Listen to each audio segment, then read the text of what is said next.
Welcome to the losers bracket. So we are headed into the match between Club R and the Handsome Humans. So it is a best of 3 series in the Underdog Cup, and we're currently in Group B with Tomb of the Spider Queen being our first map. So once again, the spotlight is on the amateur scene here. I am hosting this tournament in cooperation with Heroes Lounge, which means that teams are eligible to play if they are between Division 2 and Division 5, so we're excluding the Premier Division in Heroes Lounge. The whole idea here is that players that are on a lower level, that are in the amateur scene, have a chance to perform, gain a little bit of competitive experience, and maybe be incentivized at some point to also participate in the bigger prize money tournaments. There is prize money on the line here that's fully provided by me, and the players are essentially playing for a bit of pizza money and for the glory of it all, of course. So prize money is currently distributed between the first 2 places, and we have tons of teams sign up. 16 teams in total, and we have 2 groups for that very reason. We currently are going through the lower bracket of Group B, and then next stage of the tournament is going to be the playoffs. We have 1 draft rule as usual. Heroes can only be played once within a series, and it should be pretty fun. We have had tons of games, tons of matches, some teams in Division 5 with a couple of silver and plat players. Then others like Club R, for example, have someone like Machko, who obviously plays for the Enjoyers as well. So he's played in plenty of top-level tournaments. But as I said previously, some of the top players play in Heroes Lounge to just play with a couple of friends, you know, in like different teams, different, yeah, just like, I'm missing the word here, but yeah, like different teams with a couple of different players, just to have some matches also outside of the high-level competition. And yeah, he's obviously Grandmaster, so they are a Division 2 team. And it's going to be pretty fun to see how the teams are going to perform today, which team moves on to the next round of the tournament, as we are having CHO'GALL insta-locked. CHO'GALL immediately, no hesitation, no nothing, they didn't think about it, they had the opportunity, and bam, there it was. Double trouble is in the house after Chromie was initially locked in by the Handsome Humans. I like it. CHO'GALL insta-pick. And the ban against Leoric also interesting in that context, but of course you have Greymane, you have Tychus, you could technically go for Zagara, Vala. There's a lot that could be chosen now in order to deal with CHO'GALL, but for the time being the Handsome Humans are taking it a bit easy. We have Stukov and we have Zul, as Anubra gets banned. So the one thing that they're more worried about than percentage damage is Cocoon. The disc of Maiev was already banned out, Leo for the Drain, and then Anubarak for the Cocoon, so you don't get the Walmart 2-for-1 special when you're dropping your Auric ability on CHO'GALL. But I like that they came in here, you know, swinging. And also this is something I talked about a lot. You can really research your opponents, you can look at their drafts, and you can think about, also at their games obviously. I mean, all of these guys played a lot of matches, so you can look at the recordings and just figure out a couple of strategies that you think would be good against them. And here on Tomb, that we're starting things off with a CHO'GALL pick is actually awesome. I like that a lot. So kudos to the blue team for already making this a bit of a highlight. But what do they pair with that? What's now going to be the additional heroes that we're going to see from them? Vinil, of course, a good support. Auriel was now banned. We get Blaze for the side lane. And Ana! So, Nano boosted CHO'GALL apparently, making that whole ensemble even scarier. We still should get at least some extra percentage damage from the Handsome Humans though.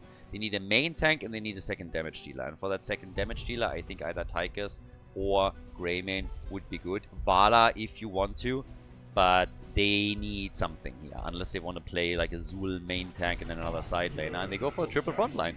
They go Malthael, Imperius. Okay, lots of stuns, lots of frontline here, and with Malthael you have your last ride, so you can really start to threaten CHO'GALL just in general.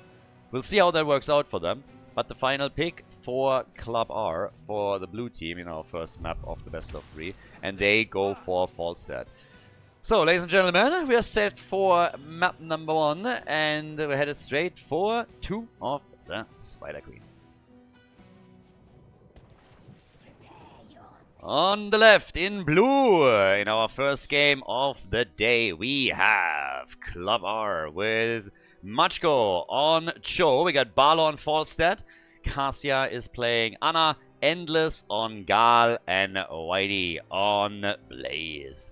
Over on the right side of the map, their opponents, we have the Handsome Humans in red with Mixin, firing it up with a low blow on Stukov. Zonk on Malthael, we got Flesh on Zul, Muchista on Chromie, and Asgore, last but not least, with Imperius for the team. So a triple front line here for the red team, for the Handsome Humans. And I am very, very curious how CHO'GALL is going to work out for them. Macless. Yeah, well, that sounds like I'm getting ripped off at McDonald's. I get a Big Mac, but I get less meat probably. Either way, it's always funny when Machko is playing CHO'GALL because you get a Mac something. It always depends on who he plays with, but we had some pretty fun combos there already as the Enjoyers were performing. But that was nearly a kill. So that early game, woof, they are getting a bit wrecked here. Up at the top, that's where Zul is now headed. I mean, Zul obviously really nice with the wave flare that he has. He can rotate in between lanes, really, really pressure the opponent's team. So that is the whole idea behind this. In regards to talents, we have now Ana also with the Slumber Shells. And CHO'GALL is going to start the pressure here. They're moving towards the middle. Nice damage on Malthael. And that's first blood. Zonk is down. So that is the first one to fall here. Went a bit too deep and then got instantly punished for it, with more poke now coming against Zul, who's also on the run. A lot of pew pew pew from Ana as Cassia is helping out, and Zul makes it. Barely, I might add. Yeah, under 100 hit points, as CHO'GALL is already starting to really beast it up at that top lane.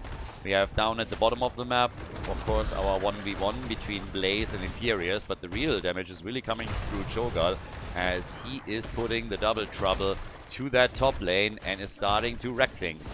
Down at the bottom of the map, though, the Jet Propulsion connects, and lots on damage on Imperius. So very nicely done.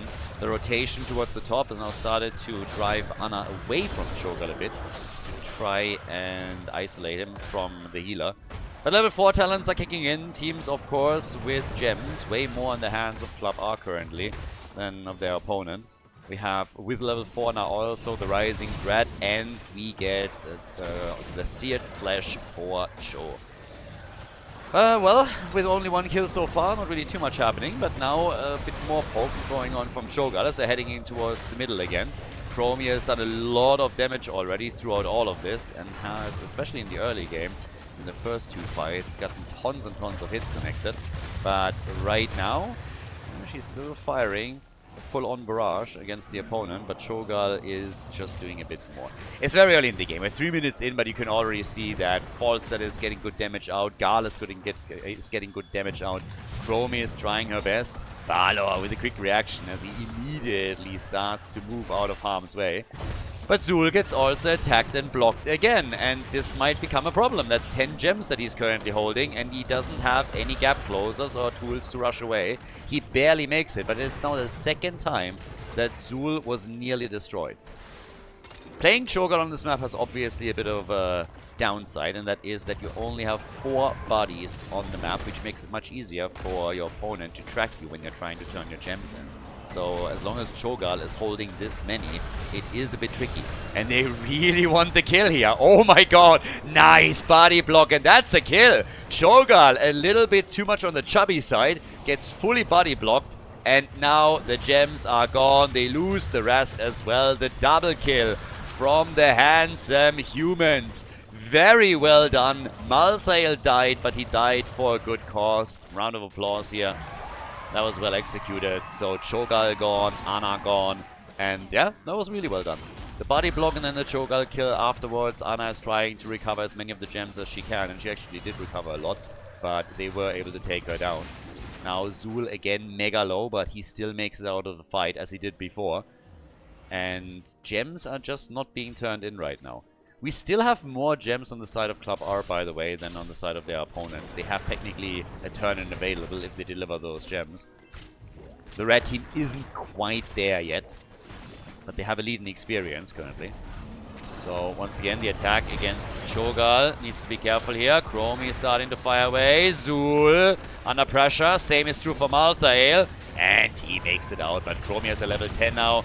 and is trying to suck CHO'GALL back in. Yeah, I like it. The red team is fighting back heavily. Blue team now also with the full completion of the first turn-in, so they're getting the first set of web weavers. Good for them. But I absolutely love that we have a lot of action happening right now. They're going at the bot lane for Imperius. He has 20 gems, and well, I stand corrected. He had 20 gems. Yep, that hurts. Both of these teams are in Division 2, by the way, so we're looking at Diamond, Master level. We have the occasional Grandmaster here, as already talked about earlier. One or two of the players might be a little bit lower, but that's roughly what you can expect from the performance here. And so far, we're seeing lots of aggression centering on the bot lane. Previously was the top lane that CHO'GALL targeted. And that's where we now have Blaze trying to push for some structures. Down at the bottom, though, they go again for Zul, who seems to be a bit unkillable, honestly. Every single time that they nearly get a kill on him, he somehow walks away from the fight or turns it around. It's actually crazy. And finally he dies. Finally he goes down. The fort also destroyed. That's the first one that fell. We have some damage at the top side fort too, as Blaze was pushing for it, but the web weavers have been defeated here mostly. Malthus is currently taking care of the lane. And while that happens, the mid lane gets attacked. CHO'GALL is coming in with Blaze and Ana to try and do a little bit more work here. So the first objective is really going well for them. They have level 10 abilities now, but they didn't only destroy one fort, they were also able to do lots of damage to the one at the top and even damage the one in the middle. Now we have level 10 heroics on both sides, with Malthael going straight for the Tormented Souls here. So we don't get last right. There's a lot of tools on the side of the blue team, with Molten Block then later on too. They can play around that, so they go into Tormented Souls instead. But Zul gets caught heavily and killed, and now Imperius, he was trying to prevent the worst here with a quick lunge and stun, but he might become the target if he isn't careful here. So CHO'GALL is starting to really do work. We have 5 kills to 3 now, and the hero obviously is scaling extremely nicely into the later stages of the game, and this is what we're seeing at this point. So they're starting to make their play here, and yeah, let's see what else they can do on this one.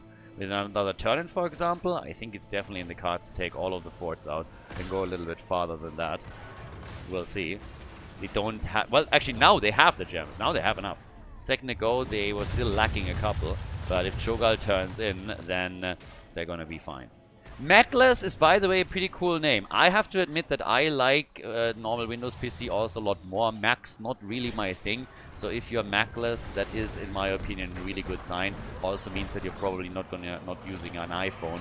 And that's always a win in my book. Android is just way better than that. Ana goes down, Macless got the nano boost and is starting to move in here, but the web weaver push might now be dampened a bit.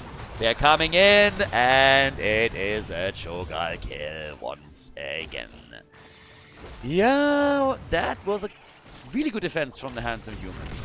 That was actually extremely well done, and with the perfect timing too. Just as the web weavers were touching grounds, Ana's now back, but CHO'GALL has gone for another 10 seconds. So really well played. I was getting a bit worried that CHO'GALL would get too much momentum and would be able to absolutely destroy the opponent's team. And instead what we're now getting is a really solid defense from the red team. Them pushing back, taking the lead in experience. They still lost the fort at the top, so it wasn't a total disaster for the blue team. But let's face it, they were hoping to get way more out of that objective. And now the Handsome Humans can turn in, and that's exactly what they're doing. Level 13 talents will soon also be taken by the blue team. They're double checking at the bottom of the map, but Malthael already has the camp basically. So yeah, move away here. Stun, tries to get away, and Gust gets used by Falstad. Better safe than sorry. Molten Block is now in play for CHO'GALL. That's going to be pretty important. He had a tough time surviving in some of these instances with all of that CC. But this is going to be another tool that they can play around. Yeah. But they got to defend now. They have still the cab in the middle, so that's good. Chromie is getting attacked here, and ho ho ho! Yeah, that little gnome is waddling out of the fight just in time, because that was nearly a kill. CHO'GALL is trying to engage, and gets the kill! Oh my god! Gets the double kill! Yep, they didn't see that coming. In comes the potential triple, as they're trying for Zonk as well. 30 HP, and he's dead too. Glorious play here from CHO'GALL. That was a big one. 4 kills in total as Falstad drops Zul. And this Web Weaver attack has turned into an unmitigated disaster for the red team. They are trying to defend now, of course. But the mid lane gets attacked, that fort will fall, and they themselves haven't destroyed a single fort on the blue team side. We have Gal by now with 32,000 damage. Zul is the top damage dealer for the red team, and he's sitting at 20k. Chromie, by the way, the same. And now it's time for the boss to fall up at the top. Now, Zul is back, and I guess technically they could try and move in for it, but they're turning in as we speak. So, Asgore is the one currently sitting in position there. But all the way up at the top, yep, that boss is taken. And what's probably a bit more worrisome for the Handsome Humans is that we have level 16 talents any moment now for Club R as well. So they can push with that boss and the talent advantage and really pressure that wall at the keep and get... I mean, yeah, they will probably get some decent damage in on the keep itself. We're 11 minutes in, that boss is not an absolute monster yet. But if they play their cards right, they should be able to at least do some damage here. CHO'GALL is already softening the wall up and has, so now the boss is going to march in for this. If they can kill a few heroes, then even better. Over here on the left, Malthael was trying to still do some work in the middle, but now Imperius is gone, and that could be the beginning of a disaster as Chromie gets targeted and dies as well. That is horrible. The nano boost on CHO'GALL as they're starting to engage again. They want to go for Zul. They got him low, and they might be able to get the kill here. He's about to die and is now gone. Molten Block used. CHO'GALL is moving away. The keep is gone, and they go straight up for the core. Here's the opportunity to end game number 1, and they're likely going to take it. Stukov and Malthael are the only ones that are still standing. The shield is gone. They're down to 30%, and this is game. Map number 1 goes to Club R as they take the lead in the best of 3 series here in the losers bracket. GG. We're going to head in game number 2 in a second. Guys, if you enjoy the content, if you like the coverage here, please subscribe to the channel and like the video. It really helps to spread the videos to people that were interested in Heroes of the Storm in the past and might rejoin the game. So spread the love a little bit, help to promote the games here, like and subscribe, and I hope that you enjoy the rest of the series. Map number 2, Volskaya Foundry, everybody. Club R is going up against the Handsome Humans. And we have right now the lead for the blue team as CHO'GALL has once again established his position as the dominant hero in the Nexus. Another victory. Glorious battle. And I have to admit that the last fight escalated very, very quickly. It went from, oh, they might get damage on the keep to, hey, they're going for the core and they're going to end the game. Partly, I think this was also because Malthael was still pushing in the middle, trying to do some damage there. And the problem is, once that you start losing heroes, it just escalates. And after Imperius died, it started to become real tricky for them. So, yeah, tough times.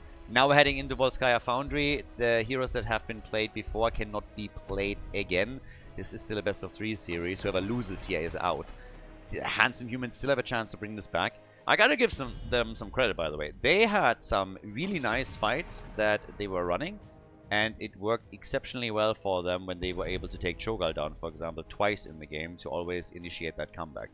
It's also interesting to me that we now have the same bans again on the side of Club R. It made perfect sense to me that you ban Maiev and Anubarak when you have CHO'GALL because of that 2-for-1 trade when you drop a cocoon or a disc. But why exactly are they banning out the 2 now? I find that pretty interesting. The Anubarak ban is oftentimes coming to play on Volskaya. No, actually no. in my head, I was all of a sudden on. There it is. Okay, that explains it. In my head, I was all of a sudden on Alderac Pass. I'm not quite sure why. I think they banned Alderac Pass earlier, and I still had that in my head. But yes, on Alderac Pass, Anubarak as a ban would have made sense for different reasons. But now that they pick up Stitches this quickly, this makes a bit more sense too. Because if you have Stitches against you, and Stitches gets a hook and a gorge, if you have a Anubarak there for a cocoon, or Maiev for a disc, that's great. And it seems like they're actually going for a bounty. We're gonna go get the Globe Talons. What I still want to see is if one of the teams is now banning Medivh. Because one of the teams should ban Medivh unless Club R wants to pick it. Then they should pick Medivh, of course. But Medivh is a really nice counter, or can be a nice counter against Stitches because of the shield, the portal that he can throw out to the intended target. But Medivh also works really well with Stitches because once that you get your hook and gorge, then you can go for the kidnap combo, provide a portal and just carry it away from the opponent. So they could do that now. And this is why the Handsome Humans should definitely consider a ban on Medivh, unless they are really worried about something else here. But Stitches Medivh can be brutal. They get rid of Junkrat. Another great hero with Stitches, obviously, with the traps. And with all of the displacement that he can bring. But does Club R have a Medivh player? That's basically the question right now. We get Leo, we get Kel'Thas. Curious what we're going to see as the last pick. With Alexstrasza, obviously, as I said before, they could go for the Globe Talents and really buff Stitches even more throughout the game. We have Auriel, Sonya, and Hanzo on the red team side, so we still miss a main tank. And technically, you could still fit Medivh in here, but right now, it kind of seems that both of the teams are just ignoring him. And I'm not going to do anything here. Tychus and ETC, alright. So, we got the power slide from ETC, we got Tychus in here too. And, well... Zagara is the final pick. Alright, so, the stage is set. Map number 2, match point number 1. Ladies and gentlemen, we are headed to Volskaya Foundry. The team on the left is in the lead. We have Club R with a 1-0 in the best of 3 series, and Stitches as we're heading into the second map is dropping hungry for more. Played by Machko. We got Barlow on Zagara. Cassia is obviously with Alexstrasza now coming in with the Circle of Life, so they're trying to boost Stitches as much as they can. Endless is playing Kel'Thas, and we got Whitey on Leoric. As on the right side of the map, the Hansen Humans need to win 2 in a row. We got Zonk on Hanzo, Asgore on Sonya. Flesh is playing ETC. Mixin with a Searing Light on Auriel, and Muchista is playing Tychus. Alright, let the games begin. Can the Stitches Alexstrasza comp deliver? And obviously also with Zagara, which should be fun too. A lot of push power with that alone. But, yeah, Alex is going to try and get her quest completed as quickly as she can to provide the additional globes for Stitches. And they already got to be a little bit careful here as we speak. But, yeah, it's all about the globes, at least early on. So, right now, they're starting to get the first few hits in. The rotation between the mid and the top lane is ongoing.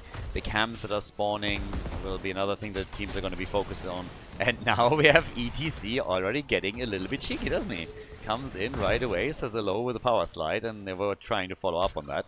We have Kel'Thas, of course, also with Mana Addict and the globes here. So that's another one that can heavily capitalize on the help of Alexstrasza as this continues. This could get a wild one. They have a chance to get the double globes in the middle now, and that's exactly what they're getting. So they're already sitting at 5, which is a pretty nice start into the game. Zagara is now dealing with the turrets, and we have the same happening also on the red team side as the Handsome Humans pick up their first turret on the right. The Stitches combo still up at the top. Again, for them it's all about the globes. It's for those 3 super important that they get as many as possible, so they will make that rotation whenever they can.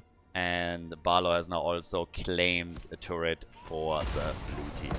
But I kind of like this. This is going to be quite a bit of fun as the game continues, because I really think Club R is going to heavily spec into this globe stuff, and this is going to help them a lot.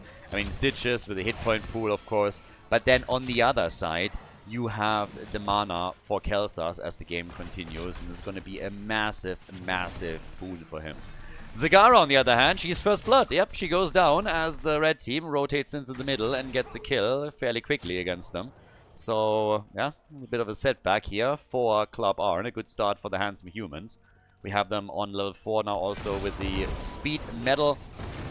Comes the globe that they're trying to get. That's globe 11 by now, so Alexstrasza is getting closer and closer to grabbing herself. Nicely done. Mixin, you little beast, with a whip. Get the hell out of that healing circle. Well played. I like it. Yes, but as I said, Alexstrasza is nearly done with the first reward here. So now we have them all on 12. They are doing pretty okay. You can see that they're clearly targeting those globes too. So we'll see how much further they can go with this, how quickly. Because right now the objective is also up. Nobody has really made too big of a deal out of it yet, so nobody is just rushing for it. But I think time is really working in favor of Club R. That's something that the handsome humans should have in mind here. Because now that Alexstrasza is done, she can feed the other two fairly easily and does exactly that. So they get those globes. Here comes the hook and the extra damage against Mixin. They're taking position now. No reason not to. And they will get more and more globes with it. So now we have 17 for Stitches and 16 for Khaldor. And Khaldor is easily going to be done, of course, but now that additional assist before level 10 hits. So then he's going to have his shield too. But for Stitches, it's going to be important as well. At 20, he gets an additional 5% movement speed, which in total puts him at 10% extra.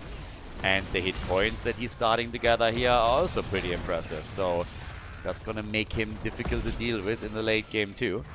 There's a couple more globes that they could get in the middle as well. And I think they're going to move for it. So far, Machko seems to really be fighting for those globes. And they're getting another one right here. And now he's sitting at 20. That's the extra movement speed right there. And his hit points are going to be out of control in the late game. They're mega diligent about this right now. And I love it. There's another circle. That's another globe. So now he's sitting at 22. Oof, this could be a rough late game. We have 4.5 minutes in. And again, there are 20 globes. That's damn good. Down at the bottom of the map, Leoric against Sonya. So the battle here also continues, the 1v1.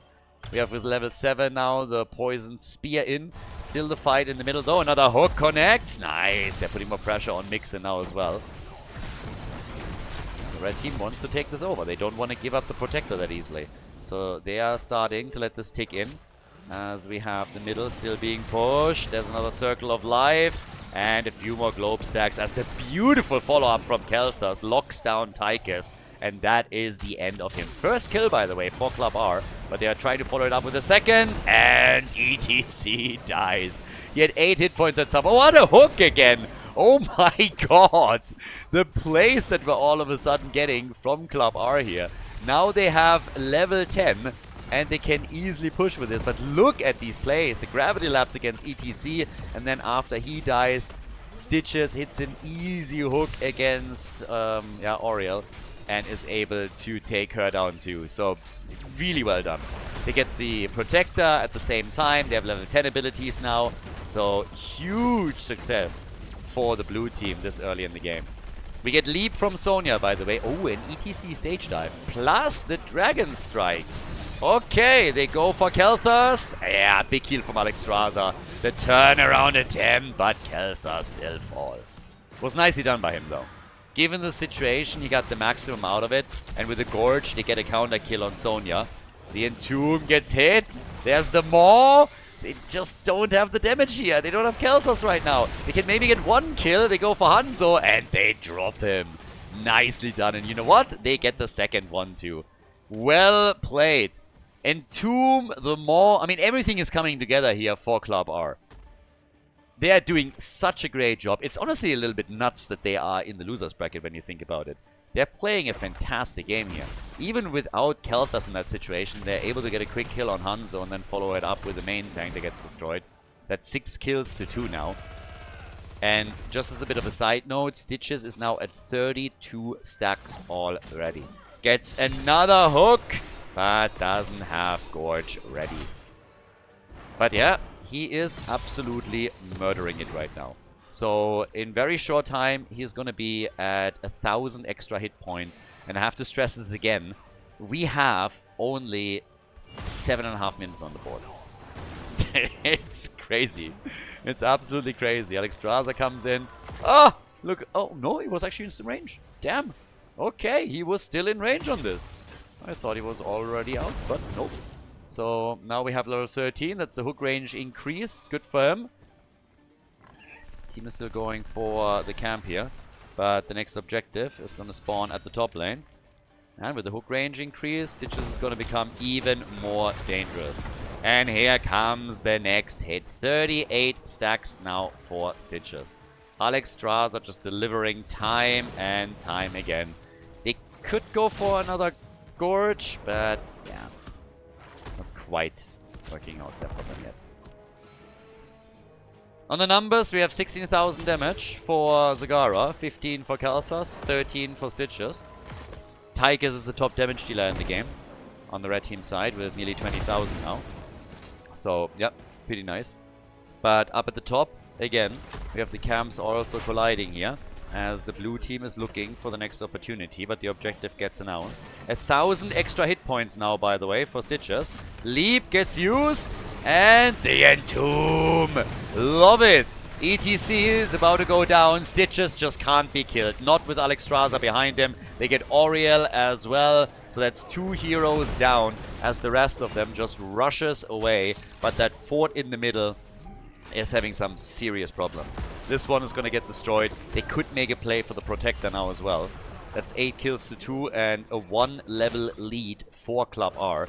They're already in the lead in the series, but they're crushing it. Look at this. Hook into Gravity Lamps. I love the synergy here. Machko and Endless with really nice plays, and it works exceptionally well for them. And we have one globe after another being farmed either in the minion wave or provided by Alexstrasza. And he is now at 46 stacks. Yeah, he will be unkillable. I mean, he hasn't died yet, has he? No, he actually has not died. Has not fallen. And he's been tanking tons of damage up at the front. And he will be able to just do that all game, every game. Leo is now gone. Okay, so at the bottom of the map, at least Sonya is able to do some work here. She had to use her ult to get the kill against Leoric, but it worked out nicely for them. The level 16 talents, though, make Club R even more dangerous than they were previously. And once again, we have the... Oh, this may be a bit too optimistic what we're seeing here from Hanzo. Yeah. Level 16, we get the overprotective right there. 50 stacks now for Machko on Stitches. 50. 10 minutes in. Yeah, it is crazy. But here come the hits. They try the kill. Aegis being used by Mixin on Auriel. As Asgore is trying to get out of the fight, is able to escape. ETC jumps in again. Auriel escapes. Another hook and the Gorge on Tychus. Where's the Gravity Lapse when you need it? Right there. Spraying him on point, but he is still dead. Tychus is gone. And now they are once more on the warpath with another hook. Already rotating down to the bottom of the map. You can see them go for the objective too in just a moment, I suppose. In comes the next circle. And the attempted kill against Auriel. Yeah, Flash also dancing around them, but they're heavily sieging up here. And Stitches with another hook. The Gravity Lapse follow-up is always there as Endless just trusts into the hooks of the main tank. 10 kills to 3. 16 is close now for the handsome humans. It doesn't really change the fact that Stitches is just eating the damage at the front. He does not care. Absolutely doesn't. Gets another easy stack. Gets one from Alexstrasza. We nearly have him at 60. Guys, his movement speed is gonna get bananas. Yeah, he's gonna be at 20% extra movement speed in 2 more globes. But I can tell you one guy that doesn't have an extra movement speed, and that's Kalthas. Nice bomb split, but still, the Maw was also pretty alright, but it's not enough to really handle the situation anywhere else. Yeah, still trying to get a kill, and you know what? They got a Gorge on ETCs, and they might be able to pick one up. He should be. He tries to slide out. Are we gonna get the hook? Yeah, he dodges all of it, but there's also Leo. The heals from Mixin. Mixin, the backbone of the team right now, really trying to keep everybody alive here. But the battle isn't over. Leoric goes in, tries to slow them down. Stitches is looking for opportunities. Again, he is 20% faster than anybody else at this point. He has a massive movement speed. So he can run you down all day, every day. Auriel gets attacked at the top. Mixin gets destroyed. Zagara is trying to get to ETC. And now that Sonya shows up, the two of them can probably escape here. But, I mean, Stitch is just a racing machine right now. Stitches, at some point, he doesn't even need a mount anymore. He's gonna be faster without. So, yeah, this is glorious. We have right now 37,000 damage on Alexstrasza, Zagara, and 40,000 on Hanzo. Just as a little bit of a side note here, so he has at this point 7,700 hit points. So he's basically at 8,000 hit points right now, and we are at level 19 currently. So, an absolute monster. Zagara and Sonya are both gone. So, both of them have been eliminated.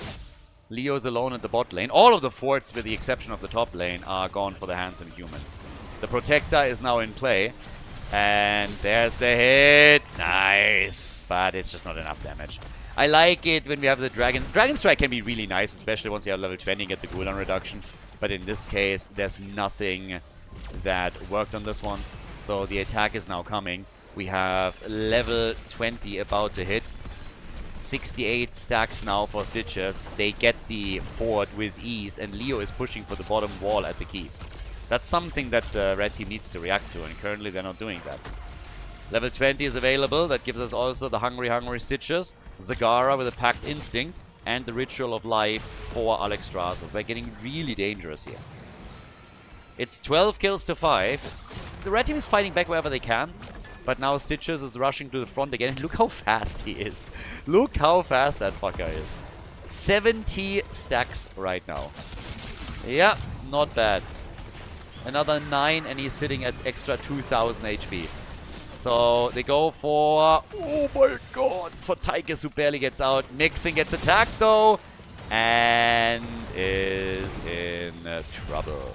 Yeah, that's a kill on Oriel once again. So right now we have her dying 4 times during this game.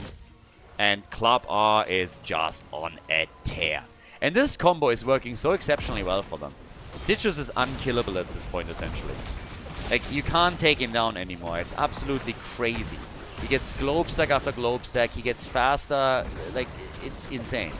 And he will pick up some added speed in just a moment, but just the fact that he can essentially just run at them and get that Gorge is already nuts. Another kill, Hanzo goes down, they're trying for ETC. They caught Tychus too. He's trying to get away and gets blown to pieces by Kel'Thas. Nicely done. By now, we have another globe dropping. The keep is gone. Stitches is at 9,000 hit points basically now. So, yeah, picks up more and more HP as the attack is coming in, and we have him in just a second at 80 stacks. There's the Maw after we had the Gorge coming through. And they go for the ETC kill. They're trying to end the game here. Asgore is about to go down as well. 80 stacks for Stitches. Insane how fast he is. Absolutely insane. They go for the core. 17 kills to 5. The red team still doesn't have the level 20 talent. And it's bonkers. Absolutely fantastic series here by Club R. Game number 1, we saw them with CHO'GALL. Now we see them with Stitches Alexstrasza. Honestly, we needed them in the Bounty Cup. We needed them in the Murky Cup. They're playing bounties in essentially every single game. And with high success too. So good stuff. They end the series at 2-0 as the Handsome Humans get kicked out of the group. And Club R advances to the losers bracket final. GG.